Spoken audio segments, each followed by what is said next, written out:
অন্যান্য আসমানি কিতাবের সাথে কোরআনকে একটু কম্পেয়ার করি, আমরা দেখব যে অন্যান্য সব আসমানি কিতাব একবারে নাজিল হয়েছে। আপনারা ব্যাপারটি হয়তো অনেকেই জানেন যে তাওরাত, ইনজিল, জাবুর থেকে শুরু করে সুহুফে ইব্রাহিম ও মূসা, এ সবগুলো একবারে কাঠের ফলকে করে একবারে নবীর হাতে দেওয়া হয়েছে, যে এখানে কিছু আদেশ আছে, নিষেধ আছে, ডুজ এন্ড ডোন্টস, কিছু নির্দেশিকা একবারে দিয়ে দেওয়া হয়েছে।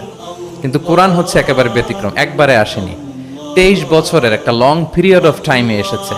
রাসূল সাল্লাল্লাহু আলাইহি ওয়াসাল্লাম ওনার জীবনে, সমাজে, পরিবারে, রাষ্ট্রীয় পরিমণ্ডলে যখনই কোনো সংকটের মুখোমুখি হয়েছেন তখনই সমাধান হয়ে হাজির হয়েছে কোরআন। তিনি পরিবারে সংকটের মুখোমুখি হয়েছেন, কোরআন এসেছে। ফ্যামিলি অ্যাফেয়ার্স নিয়ে চাপে আছেন, কোরআন এসেছে। মদিনার বাজারে কিছু নিয়ে ডিল করছেন, সমস্যা, কোরআন নাজিল হয়েছে। যুদ্ধের ময়দানে কোরআন নাজিল হয়েছে। তিনি পাহাড়ে চড়েছেন, পাহাড়ের উপরে কোরআন নাজিল হয়েছে। মক্কায় নাজিল হয়েছে, মদিনাতে নাজিল হয়েছে, মরুভূমির মাঝখানে নাজিল হয়েছে। মানে যেখানে সমস্যা সেখানে কোরআন, প্রবলেম সলভিং মেথোডোলজি নিয়ে। এজন্য 23 বছরের লম্বা সময়টা লেগেছে। এজন্য এটা খুবই লাইফ ওরিয়েন্টেড, জীবন ঘনিষ্ঠ, ইন্টারেক্টিভ একটা কিতাব।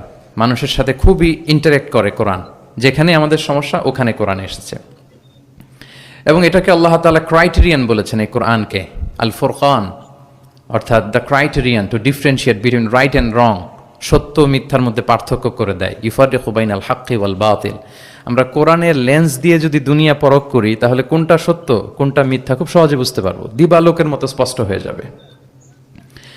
সো এই জন্য কোরআন স্টাডি করা, কোরআন পড়া, কোরআনের সাথে আমাদের সম্পর্ককে মজবুত করা, এদিকে যেন আমরা একটু যত্নবান হই।